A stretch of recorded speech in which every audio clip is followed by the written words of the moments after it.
Good evening, everyone, and thank you for joining us today. I'm President Andy Armacost, and I just wanted to say from the bottom of our hearts on everybody who you'll see tonight and hear from tonight, we thank you for joining us. This is an important session, and the purpose of today's session is really to give you a chance to ask questions, to give feedback, and to share ideas and thoughts. And I've been told that tonight I'm going to make a big announcement of some sort. That's the rumor on the street. And you're going to be sorely disappointed simply because there's no big announcement to make. That's not the intent of tonight's event. And furthermore, there are no big announcements to make other than your faculty and staff members are here to support you through the rest of the semester. So tonight we have many of our senior administrators who are here to answer all of your questions. And let me just begin by taking just a quick moment to share my gratitude to you for all of your hard work and patience this semester. We know it's been a semester unlike any others, and we know that you've been working hard and there's a lot of uncertainty. So thanks for bearing with us. But our goal has been to deliver the best possible education to you that we can, given all the constraints that we faced. And undoubtedly, it's impacted your ability to study and your ability to really have the same experience that you might have had last fall. But hats off to you for making great things happen and staying focused on your education and pursuing your steps towards ultimately to graduation. And let me just say also, the expectations that we have for you on campus, we have them there for a reason. It's to protect each other. And I think it's very important, it's essential for each of us to take the same precautions off campus that we take on campus. And so be like Easton Hoffman, the famous pandemic policeman, and do what you need to do to take care of each other and to look out for each other and to make sure that we're doing the right things both on campus and off campus. And to the parents who might have joined us, I want to make sure that you set the right expectations for the upcoming weeks. In particular, as Thanksgiving rolls around, we want to make sure that you have set the right expectations for your kids and listen, be safe. Don't pull the family together. There's a pandemic raging on, and we need you to keep each other safe. We're encouraging all of our students actually to stay here in Grand Forks and to avoid travel. And we need your voice as parents to be right at the front of the line to make sure that we're making the smart decisions for the campus, for the community, and most importantly for your families as you consider getting together for Thanksgiving. So please abide by the right things. So we have a phrase here: lay low before you go. So if you do go, for 14 days in advance, and we can say more about this. Take it easy. Don't do anything that will infect you, and make sure that you test before you go home should you decide to do that. Ideally, though, keep yourself safe. Stay here in Grand Forks until the semester is over. So with that, let me turn it over to Associate Vice President Cassie Gerhardt. Cassie, to you.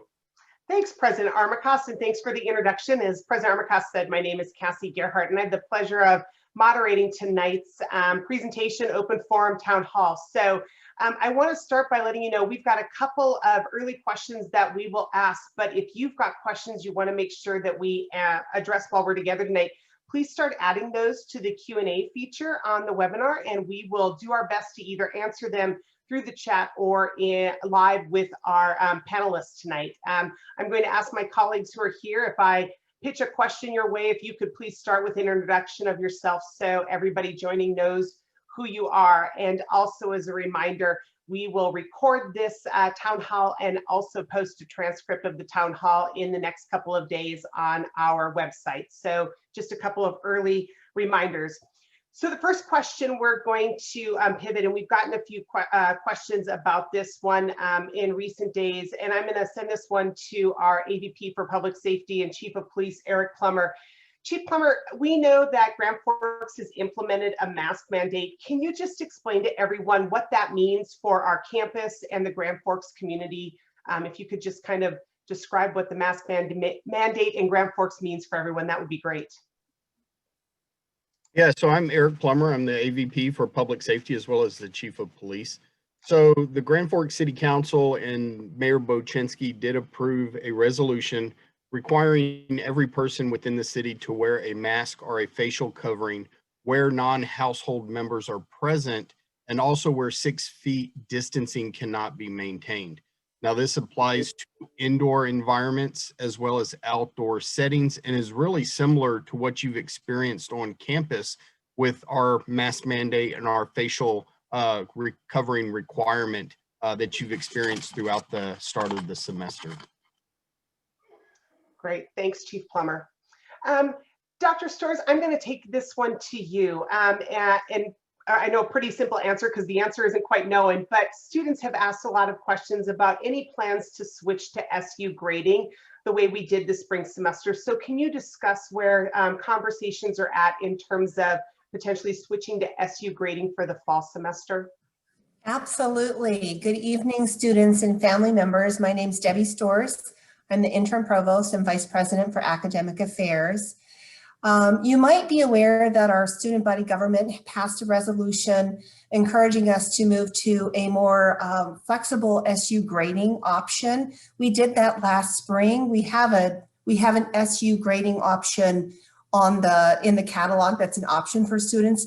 But last spring, we provided a little bit more flexibility for that policy, and our student body government leaders have passed a resolution for us to consider that again this fall. It is coming up for discussion at our University Senate meeting this Thursday. We want to get faculty feedback and engagement and before we make a decision. So a decision will be made shortly after that meeting, and we'll keep you updated and we'll communicate directly to students once a decision is made. Thanks, Provost Storrs. My next question is that we've received is a two-part one, and I'm going to go to my colleagues Troy Noeldner and Orlynn Rosaasen because it's got a housing and a dining component.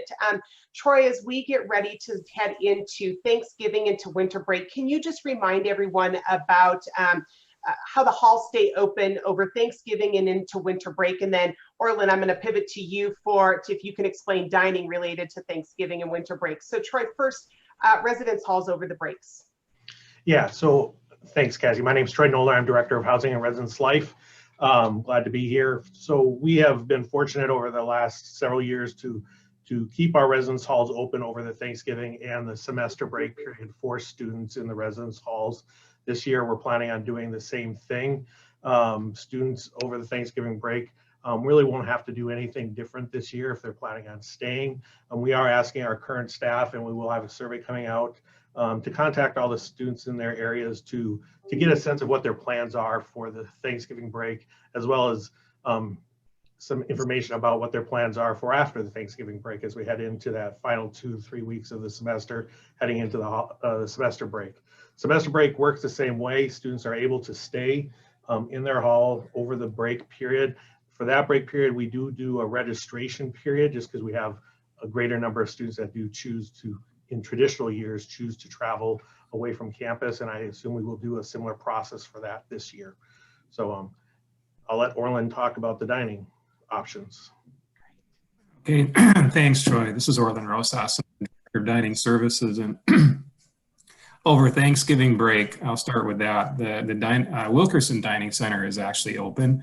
We do limit the hours during the break because simply there typically is not enough people around that warrants us being open all day, but we are open for brunch / lunch and dinner each day. And then this year on Thanksgiving Day itself, we're also offering a meal. We're doing a traditional Thanksgiving meal from 11 to 1:30 on Thanksgiving Day. Students with meal plans, they can use their meal plan to access that dining or that meal. Students without meal plans are able to pick up a voucher through student involvement and parents programs office on campus. And then over semester break for students that are staying and in the res halls and they have an active meal plan, their meal plan will be activated through semester break. So they'll be able to access the dining centers. And it's kind of similar over semester break, winter break, and that we do operate reduced hours, but we are open 7 days a week. So we're there to take care of them. Thanks, Orlynn and Troy. Chief Plummer, as we think of winter break and look ahead, I'm going to pivot another question to you. Can you discuss where plans stand right now for students returning to UND from out of state regarding any quarantine orders that might be in place? So earlier this year, people from different states had to quarantine for 2 weeks. Can you just discuss where things are at in the state related to potential quarantine orders? Yes, so right now there is no requirement for out of state or international travels to quarantine upon entry into North Dakota. Now, we will continue to monitor recommendations from not only the CDC, but also any state health officer orders put in place by the North Dakota Department of Health. And if those are put in place, we would communicate that out to the university community to give our students, faculty, and staff some time to adjust. And we'll also make sure arrangements are in place if people do travel back and have to quarantine for 2 weeks. We would make sure that they have appropriate space to do that in a safe manner. Great, thanks.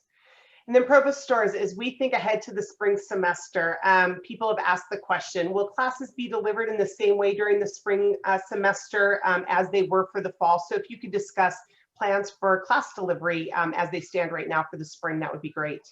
Sure, absolutely. Yes, we expect our class schedule and the way we're offering and delivering classes to continue because we continue to plan for COVID-19 in our area, even if we do have a vaccine. So yes, that will be provided both in person, face-to-face, and hybrid, and online. And I'll just say that the faculty are working really hard this fall to prep for the spring semester. So they're doing a lot of work to make sure their courses are flexible and quality, and their priority really is academic success for our students as well, and quality learning. So yes. Thanks, Cassie. Thanks, Provost Storrs. We've got a couple questions kind of interrelated, and this is probably either President Armacost, Vice President Shivers, or Chief Plummer. The question's been raised, why are we not going to 100% virtual learning since Grand Forks has changed to the high-risk orange category? And related to that, people are clearly watching cases in North Dakota and see that hospital beds are filling up. And so the question is, how long are you going to let this go on until we shut down for everyone's safety? So I see that Vice President Shivers is unmuted. So I don't know, Jed, if you want to start with that one. Sure. Hi, I'm Jed Shivers, and I'm the Vice President for Finance and Operations, and also the COVID lead person, along with 25 of my other colleagues and close friends here at UND. And we meet every day, Monday through Friday, trying to understand what's going on in the state and in our community. And we're constantly evaluating this question. I mean, this is an outstanding question. So what I would say is, first of all, what we really look for is what's happening to our local health system. Is it being overwhelmed? And in this case, the answer is it is not. And so that is a key indicator. The second one is, are we able to contact trace people? And the answer is we can, at least at this point. So we're not overwhelmed in our ability to deal with the cases in our campus community. But having said that, this is something that we're really constantly looking at, and we look at it not only on our Monday through Friday basis, but we're also evaluating it consistently when the Executive Council meets, and of course that includes the President and relevant Vice Presidents and other key personnel, some of whom are in this meeting. So it's something that we're just constantly looking at, trying to decide, what's the right course to take. I will also add, I think it's important to recognize that, in today's news, for example, I think we're hearing, really concerning stories out of Minot and their hospital systems and how they're being very, very heavily impacted. So as you can see, we're well aware of what's going on around the state, but it's a big state. And what's happening in one location is not necessarily indicative of what's happening in the other. We haven't gotten to that point here yet, but I think that's something that we're always evaluating, and we won't hesitate if we believe that this is the safest course that we need to take. Jed, let me reiterate that last point, that we will take the absolute appropriate actions with respect to health and safety. And we've in recent weeks, we've seen a marked difference between the positivity rates on campus with students and off campus with the community. And in fact, the student rates have been roughly half of what we're seeing out in the broader population. So I think what's happening on campus, I think the students are taking it seriously. Both testing and contact tracing are essential to our response. And then we have the great resources available to be able to quarantine and isolate and take care of the folks who are identified either as positive cases or close contacts. So it's a monitoring of all those systems to make sure that we can minimize the risk to the campus community. Cassie, I think it's also important to understand the contact tracing element of this, because we've seen that in the news over the last week and a half that North Dakota has been overwhelmed on the contact tracing. Early on in this process, we decided to have a group dedicated to contact tracing UND, because as you're aware, college campuses are different environment for contact tracing than a general community. So us having our own set of contact tracers to focus on our community, I think has really helped us navigate through this pandemic. And Rosie, if you want to add anything to that, they've done a great job in building that team to solidify our resources here in Grand Forks. I think you explained that well, Eric. I'll agree with that. Rosie, while you're unmuted, I actually have a question for you. So as people look ahead to Thanksgiving, we've gotten a question, and the question is it safe for students who recovered from COVID in the last 90 days to come home for Thanksgiving? So if you could address, again, those who've had it and are within a 90 days from their positive COVID results. We do have what science has told us so far is that a person has a presumed immunity to COVID for about 90 days after they've had an active case or after they've tested positive. So those are the people that are probably the most protected or safest to be home. We never want you to take that for advantage, and we don't want you to take any risks. You still should practice the basic behaviors of maintaining your 6-foot distancing, wearing face coverings when you're out, washing your hands frequently. However, we do consider you to have presumed immunity. So you would not be considered, if you would meet somebody or be a close contact with somebody, you would not have to quarantine during those 90 days. Thanks, Rosie. Rosie, another question. A question was raised that, and Dr. Halgren, you may have something to add to this one as well. The question or the comment is, students are being quarantined in the dorms. CDC told my student to stay in the dorm, and again, instead of CDC, it might be the North Dakota Health Department. How are you able to protect students and ensure students do not get COVID repeatedly again? So really the question, one, Cara, if you could clarify how we are working with students who are in the residence halls, that would be great. So I'm Cara Halgren. I serve as the Vice President for Student Affairs and Diversity at UND. The way it's working right now, if a student is identified as being positive, we are asking them to isolate outside of their residence hall setting. If you are identified as a close contact, we are asking you to quarantine outside of your residence hall setting. And the reason we're doing that is because it's about the safety of the greater whole. There was another question that was asked in the queue here, something about, well, why can't my student stay in an apartment setting if, you know, there are only 2 people that share a bathroom, etc. One of the issues is that we're finding that even if you are not positive, but you're identified as a close contact, our data right now shows that there's about a 1 in 4 chance that if you are a close contact, you will turn to positive. Our concern is that we want to make sure that students are separated from each other so that if that does happen, that someone else doesn't get infected as a result of that. So again, our job is if people need to isolate because they're positive or they're close contacts and need to quarantine, that we prefer that people are doing that in settings by themselves, which is why we've worked with the hotels off campus to provide students a safe place to do that. So Cara, just to clarify, students would not be asked to quarantine in a residence hall. So if someone's been told that would not be accurate information for our processes, just to clarify. That would not be accurate. And so this is where I'm going to pass it on to my colleague, Troy Noeldner in housing. Certainly, if there are concerns about that, I would ask that you would contact Troy. And I think that he provided his email address in the chat for whoever might want that. And I also see Rosie looking to flag me. So Rosie? I should have introduced myself previously. I'm Rosy Dub, and I'm currently serving as director of the UND COVID clinical response. And that direction to quarantine or isolate in the dorm room may have been maybe misunderstood. Our state health department does recommend that students do not go home and take the virus home. So if they had given the information or the recommendation to quarantine or isolate in their dorm room, that may have been which I say not really incorrect, but not what we want students to do.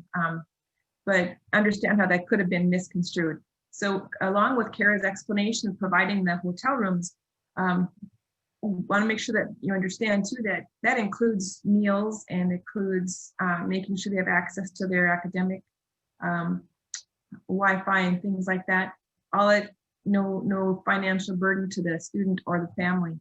And maybe I'm taking your thunder here, Cara, but at the very origin of this pandemic, our intentions were initially going to be that we would offer those services to students that lived in the residence hall. But I'm very proud to be part of UND and say that we extended that to all students who need to have a safe place to quarantine or isolate.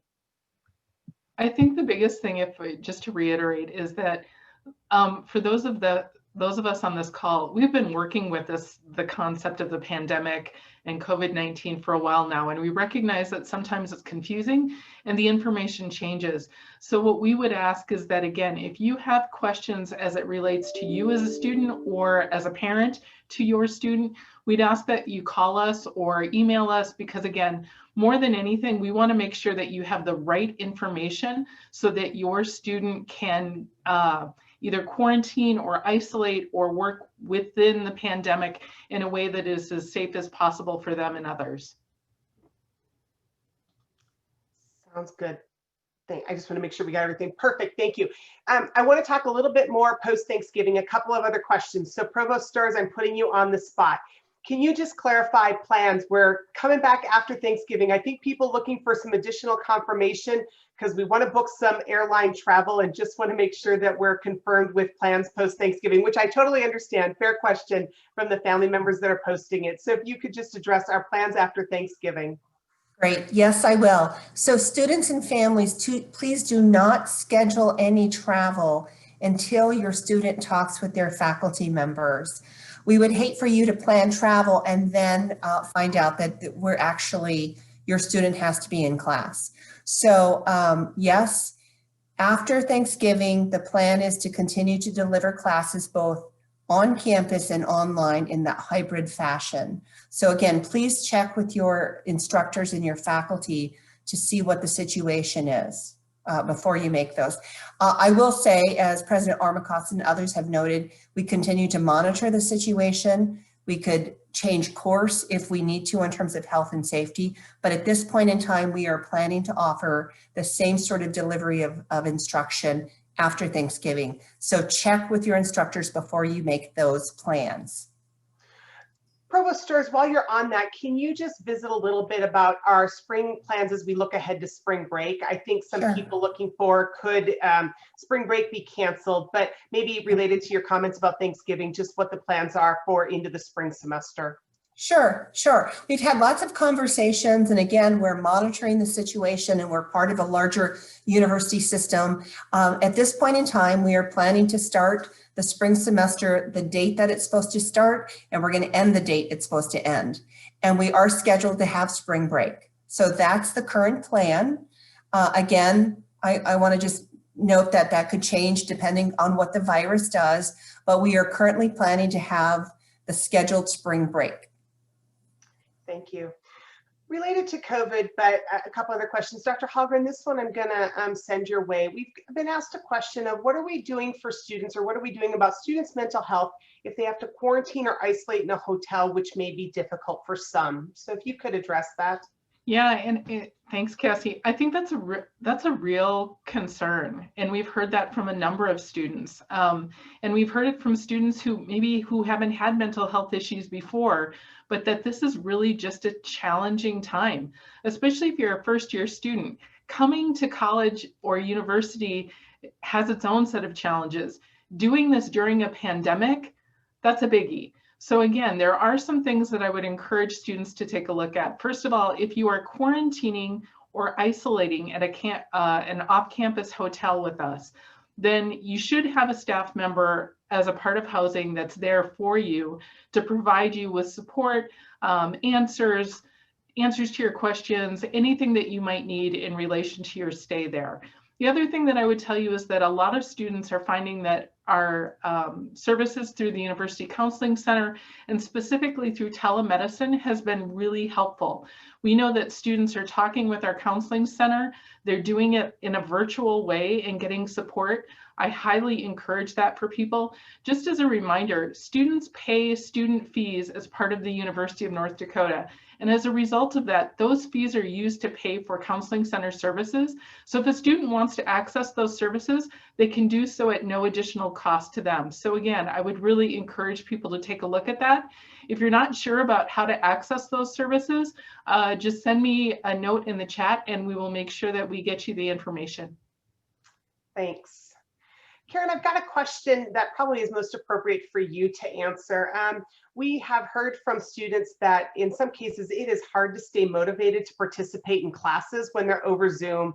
It is easier to disengage and things like that.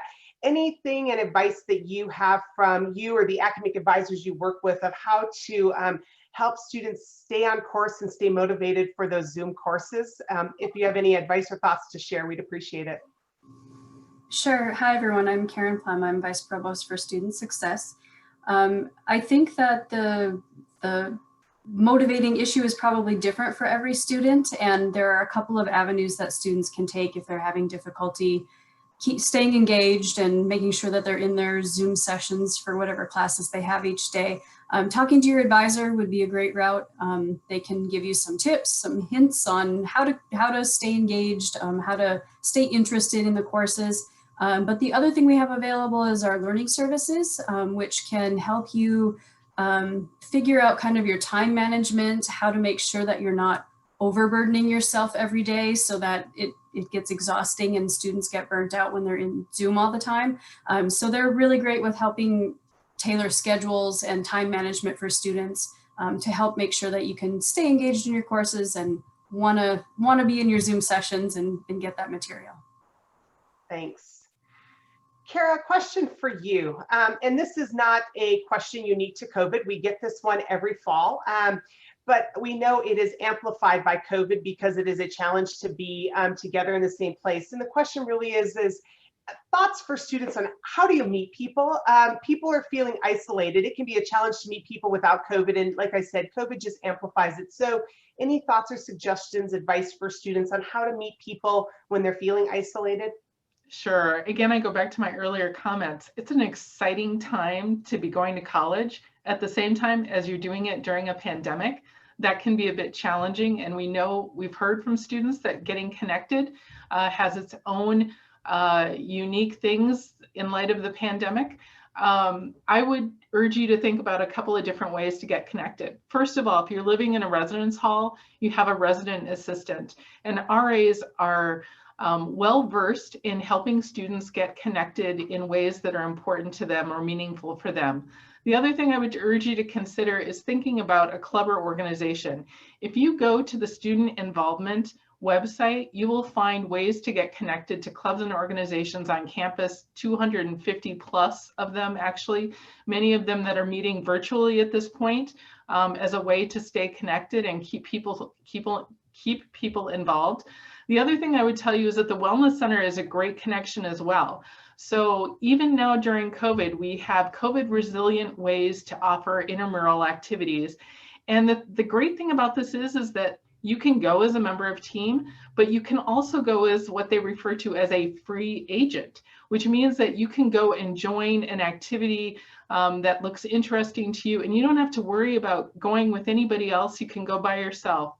The last thing I would tell you is that for those of you who, again, are living in the residence halls, we have a great governance system, a student association called the Association of Residence Halls, ARH. And each residence hall has their own governance structure that's part of a larger organization. I know that they are looking for people all the time who are interested in getting together and making the residence hall experience a good one for students. So again, that's something that your RA would be able to help get you connected with. Great. Dr. Halgren, I'm sticking with you for my next question though. So kind of shifting gears a little bit. The question is, how are we as a university holding students accountable, specifically students who are holding parties, specifically our fraternities and sororities? This person shares, frankly, and they're annoyed because they see so many students going out to parties in the bars and out in town, and perhaps getting sicker, and again, perhaps not taking things as serious as some of our other members of our campus community. Yeah, I would suggest to you that when we have our pandemic team meetings every day, I think this question comes up most days. It is an ongoing concern for us. And what we would tell you is that there are simple steps, although not always easy to implement. And so the simple steps are: you wash your hands, you stay 6 feet away from people, you wear face coverings. If you do those kinds of things and you're congregating in small groups, that's the way to keep this from spreading. So whether you're downtown in the bars, whether you're hanging out somewhere else, whether you're in a fraternity or a sorority, whether you're in a room of 20 people in a residence hall, it's still the same thing. All of us have the personal responsibility of making decisions that are not only good for us, but ultimately for everybody else. Rosie always talks about the idea of wearing face coverings. I wear my face covering to protect you. You wear your face covering to protect me. This is one of those incredible opportunities for us to show how much we as a community are committed to each other and our own well-being and wellness. And if we can do that, we not only help keep the community healthy, we keep the university open. More and more every day I hear students say, do anything, do whatever you need to do, but please don't send us home. We love being here on campus. We want to stay. Well, you know what? We want you to stay too. We are glad you're here. But the only way this is going to continue to work is if you all and everybody that you hang out with takes these steps to, again, ensure that we're doing the right things that we know work to try and mitigate the pandemic. Not easy, but relatively simple steps. Thanks, Dr. Halgren. Rosie, I want to go back to an earlier question because I don't know that we answered it fully. We've talked about students who've had COVID and their presumed immunity to their own health, but can you talk a little bit about, is someone who's had COVID still considered dangerous, and can they spread COVID to others? So can you talk, can they transmit it on hands, other things? It was just a clarifying question. No, once they've passed their isolation period, which they need to meet 3 criteria to be released from isolation. And that means if they did not have symptoms, they have to be at least 10 days after their positive test. And if they've been symptomatic, the 3 criteria to meet and still includes 10 days since your symptoms have started, fever no fever without the use of fever reducing medications for 24 hours. And I'm blanking here, 24 hours. And your symptoms are improved. That's it.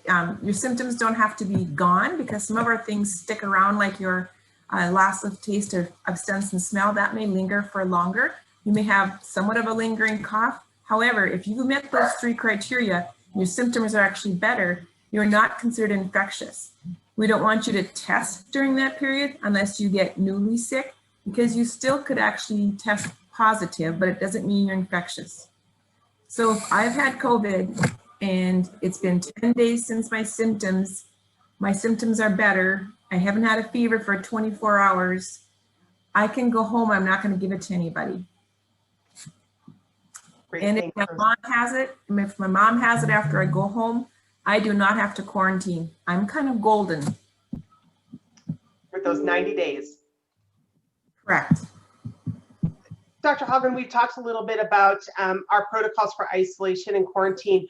A comment/question was raised. I have a friend who has a son who is ordered to self-isolate due to a close contact on campus, or to quarantine.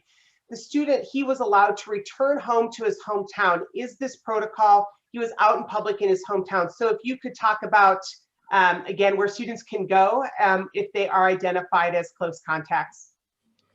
So, and this is where I'm going to, if I get this wrong, Rosie, I hope you'll jump in and correct me. Okay, so if someone is identified as a close contact, they need to quarantine. In some cases, we know that students are more comfortable quarantining at home rather than in a hotel. And so students have made the option to leave and to quarantine elsewhere. If you are identified as being positive for COVID-19, you need to isolate, and that is a much stricter level of scrutiny in terms of what you can do and can't do during that period of time. The general thought is that if you are positive, we would rather have you stay here so that as not to infect other people. However, I do think that there are students who've made arrangements based on circumstances with the North Dakota Department of Health and, you know, through consultation with Rosy and others to perhaps go home. But again, those are individually negotiated kinds of arrangements. Again, generally, we ask that people try and stay here in Grand Forks, again, to mitigate the spread of COVID. Rosy, did I get that? Okay. You did a great job. I'm just going to add a little bit of something that's unique to North Dakota. First of all, if you are identified as a close contact of a positive case, that has not changed. Close contact is being within 6 feet of somebody for a cumulative period of 15 minutes or more over 24 hours. That definition of a close contact and being labeled a close contact has not changed. However, unique to North Dakota is the management of those close contacts. If you are a household contact, you still need to quarantine. The leeway that the governor provided was if the person with the virus and the person who's the close contact were both wearing appropriate face coverings throughout their time together correctly and consistently, they may opt for self-monitoring. That is the little gateway that was offered, trying to increase compliance with facial coverings to let people know if you consistently correctly wore them, you may not have to do the full quarantine. Again, this does not include household contact. So if you're in an apartment with somebody, you still need to quarantine. If you are given the option to self-monitor, you are able to attend classes and attend work. You still should remove yourself from crowds and large gatherings as much as possible, stage yourself as much as possible, recognize that you still are high risk for becoming a positive case, acknowledge your symptoms if you experience something, stay home if you're sick and get tested. We have found that Alex Pokonowski has done some research on our students who have opted to self-monitor versus quarantine. And we have found that with both those groups, we are seeing about a 30% conversion for people that are identified as close contacts, converting to positive. So the risk is certainly there. And the hard part with COVID is that you're infectious for 2 days before you ever have symptoms. So that makes it really hard to mitigate because you can be spreading it before you're sick. Too much information? Sorry. No, thanks, Rosy. Provost Storrs, a question for you. We've talked a lot about what we do when students are identified as testing positive for COVID, but can you discuss a little bit about what happens if a professor is sick or needs to isolate or quarantine related to COVID? Sure will.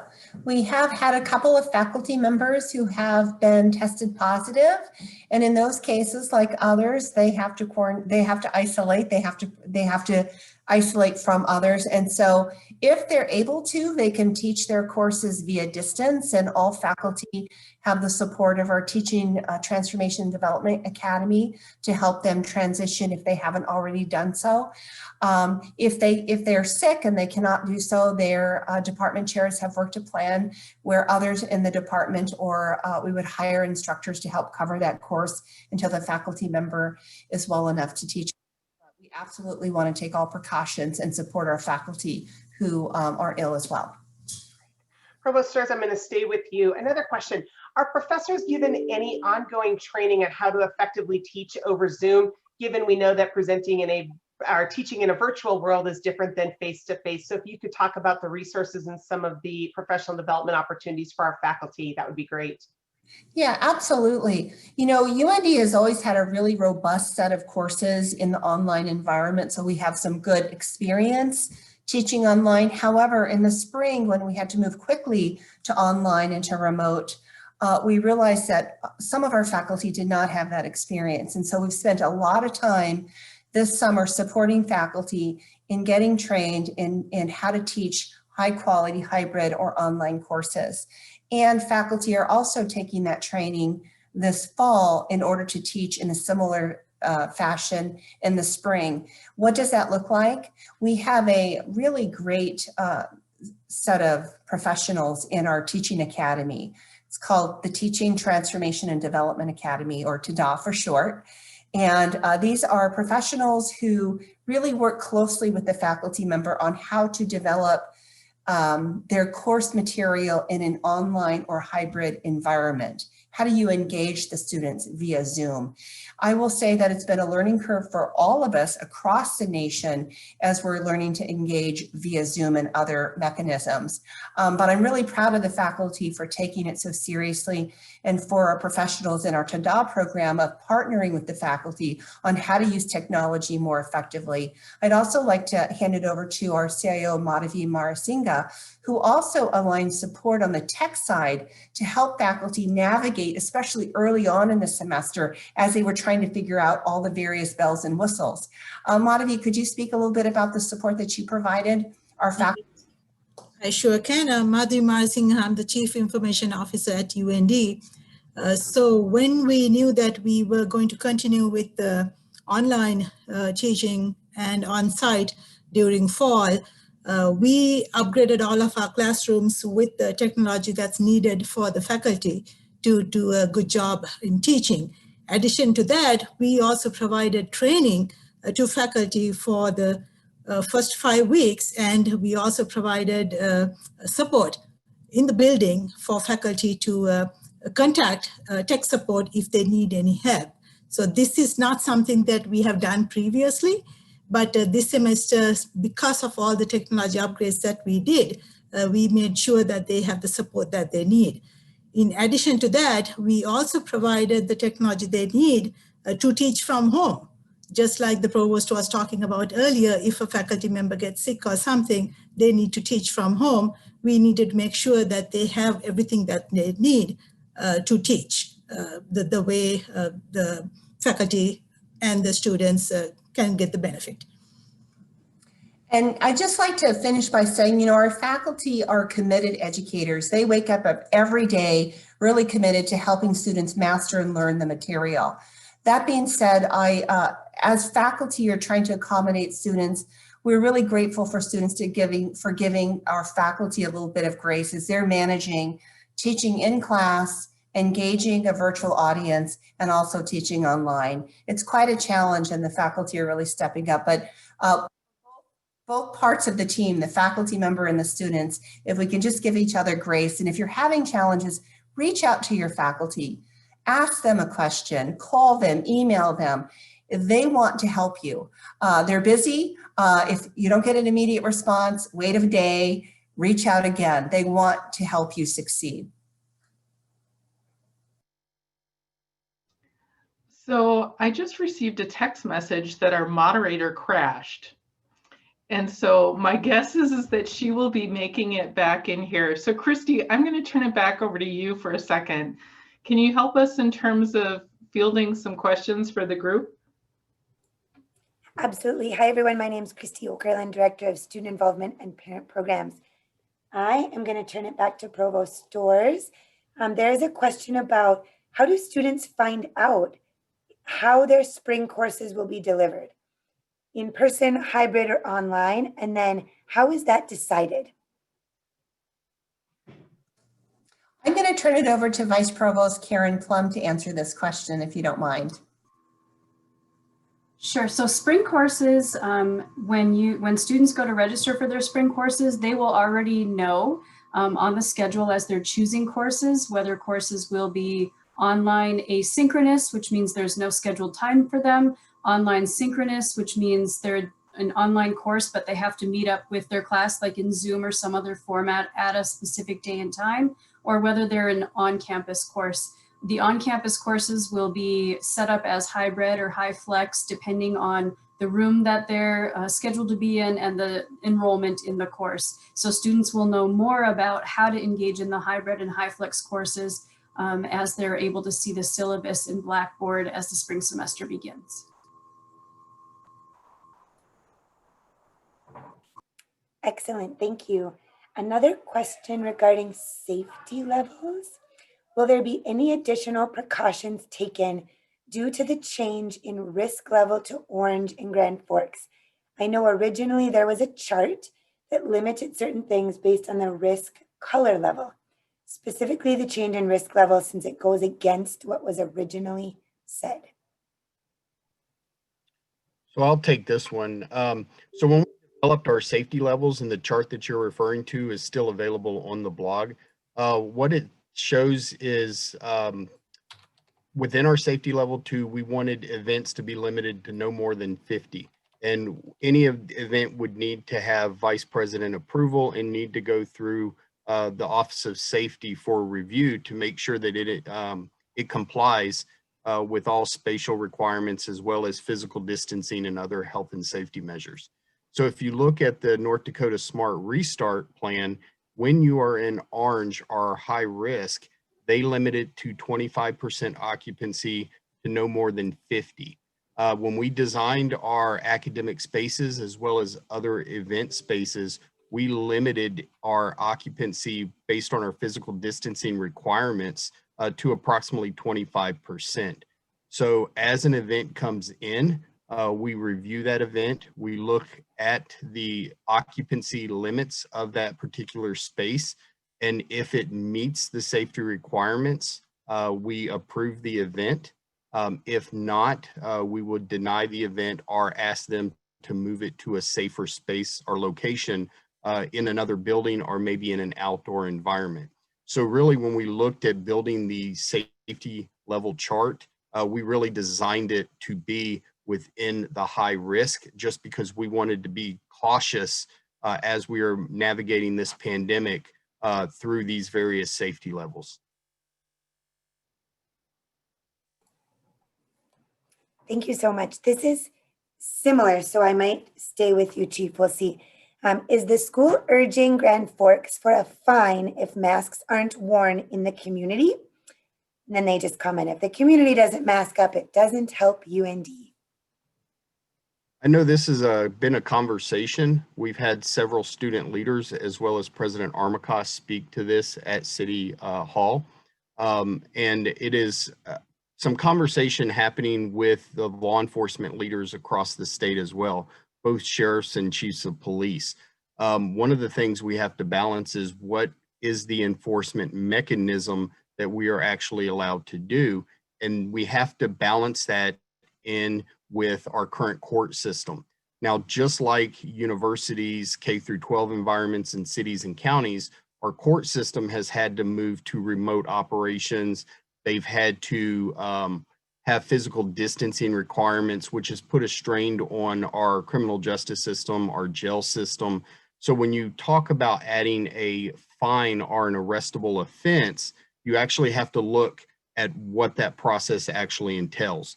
And on the statewide level, we are trying to be thoughtful, working with our state's attorney's office, as well as our local government officials and county officials, as well as having discussions with the state leaders on would it make sense to have this enforcement mechanism at an infraction level, a Class B misdemeanor level, and then see what local leaders decide is best for their community.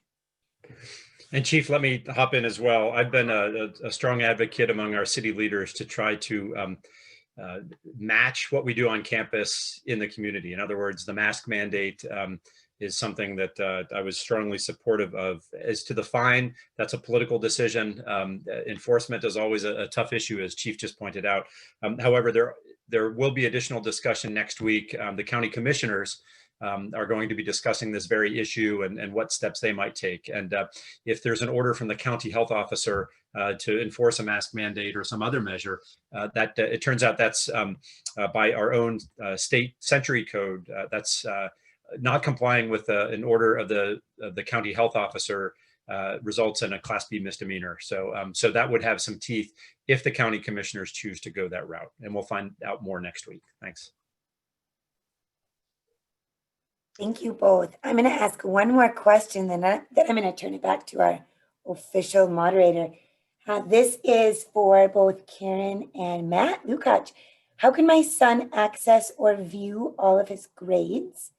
When he goes to his grades report, only one class is displayed. And then also, are parents able to access grades? So I can talk to how students can view their grades. So in Blackboard is where students should be able to see all of their courses and all of their course grades, not just the final grade for the course, but as each assignment or exam is scored, those grades will show up for students in Blackboard, which is our learning management system. The grades report that I think you might be referring to is in Campus Connection, which would be on the student's transcript, and those will not show up until the end of the semester. So students wouldn't be able to access and see what their final grades in a course are until the end of the semester on the transcript. And Matt, you can help me with the piece on how parents can or cannot access grades. Yep, thank you, Karen. My name is Matt Lukach. I am the One-Stop Student Services and Recruitment Director at UND. Parents can get delegate access to the student's Campus Connection account.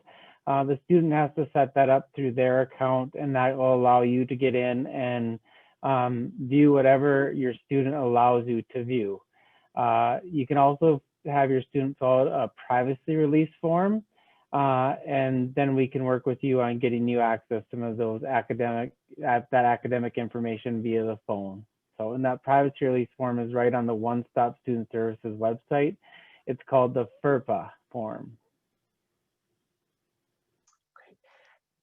Thanks, Matt and Karen. And Christy, thanks for noting that my Wi-Fi crashed and taking over. I appreciate it.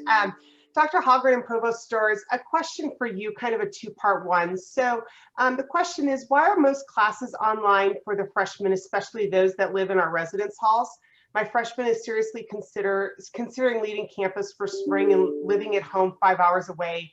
What is being done to keep these students on campus? It is somewhat isolating when not a lot of activities are being held.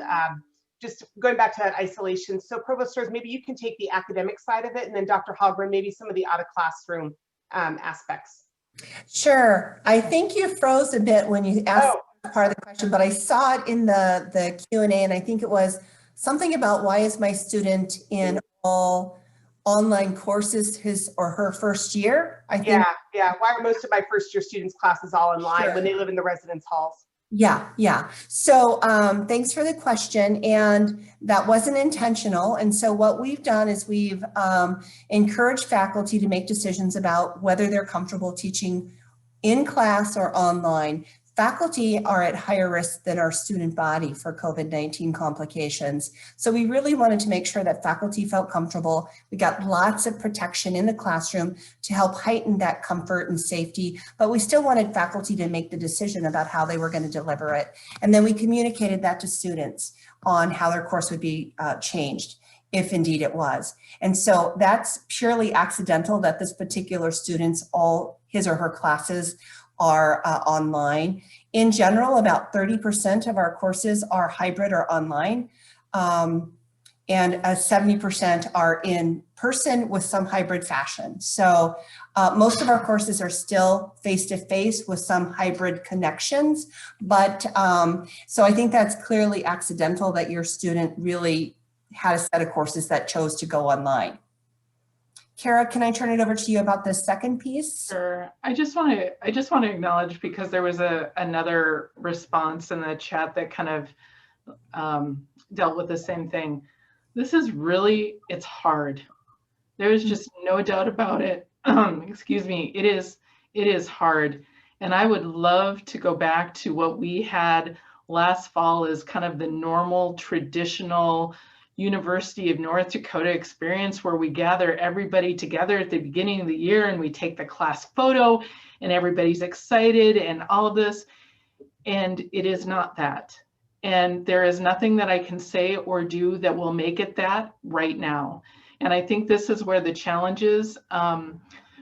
What we want to do is we want to work with you as family members and as students to make the decisions that are best for you. We certainly want to keep you here at UND. We, We think this is a great experience, and we wouldn't all be sitting here tonight on the Zoom if we didn't think so. But we also recognize that there are some challenges that come along with being in college at this point in history.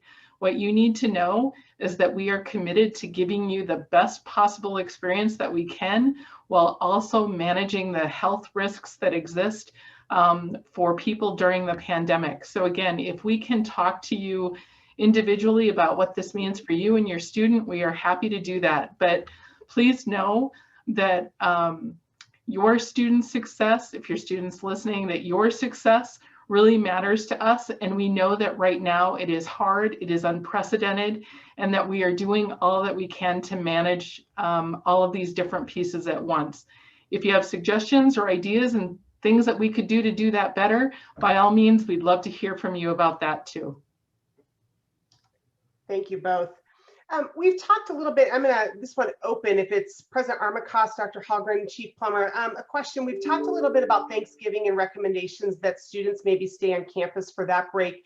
But the question really is, what about the winter break? So for some, the Christmas holiday, Hanukkah, any thoughts and advice that we have for students over the winter break? You know, I'll take a stab at it. I think that, you know, one of the things that's happening is that we are watching this happen in real time. And, you know, currently right now, the numbers are not trending in the right direction. And certainly we are making suggestions about the Thanksgiving break that correspond with what we are seeing in terms of the numbers. I would anticipate that as the numbers change, that the guidance will change as well. So that again, if our numbers continue to rise, there continue to be cases as we start moving into the winter holiday after the semester break, chances are good that we'll be offering the same feedback to students and their families about that, how they spend that time as well. Again, it's not what any of us would like to be able to offer to you, but we're making decisions, we're providing guidance based on the information that we have. And so I'm going to turn it over to Chief Plummer to see if there might be anything else that he'd want to offer. I would just say anybody that has to isolate or quarantine or cannot safely travel back over the Christmas break, just contact us within the Office of Safety, Office of Student Rights and Responsibilities through Dr. Halgren's area, and just share those concerns with us, and we can make appropriate arrangements to make sure that you have a safe environment to be in over that winter break.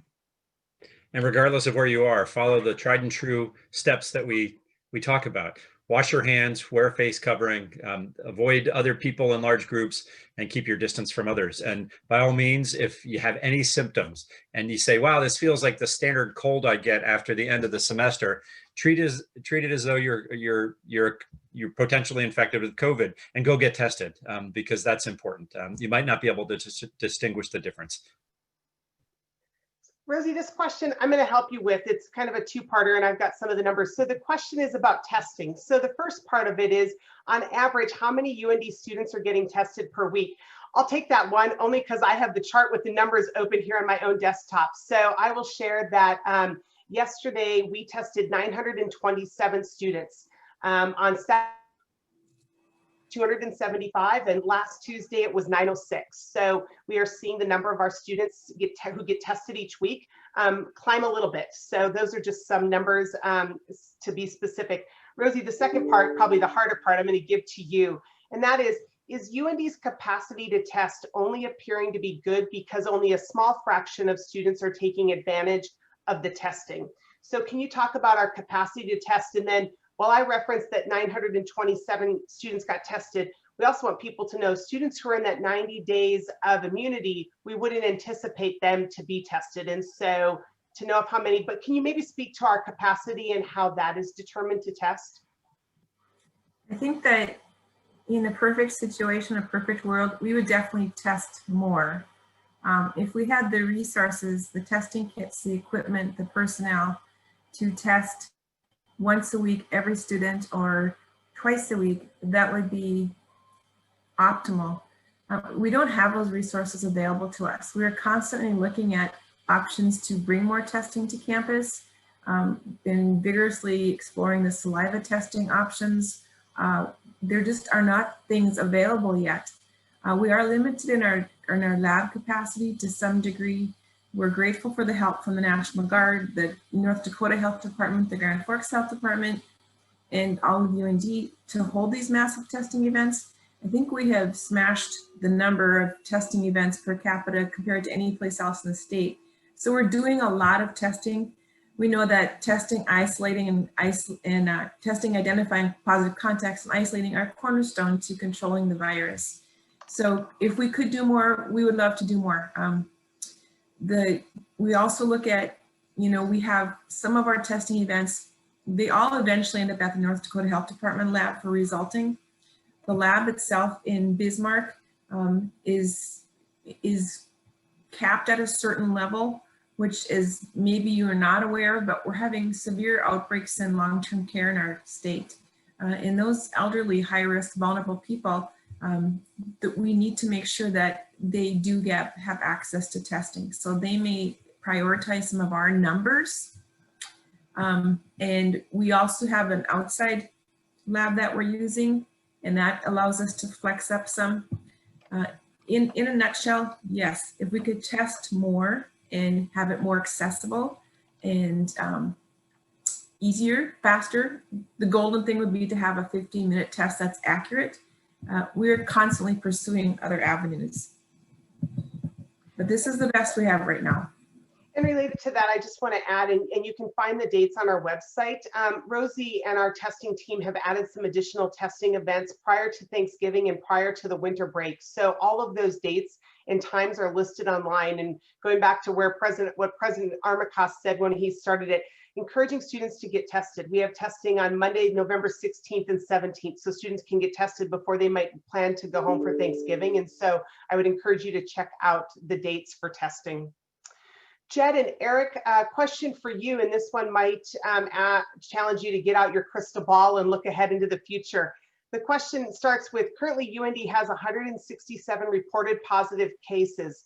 Thoughts on regarding higher numbers of cases during the mid to end of October? So again, with your crystal ball, maybe what you're anticipating towards the end of, I'm assuming November. So maybe I was going to say that's an easy one because we know what happened there. Yep, wrong month. Sorry. So it is a difficult thing to predict.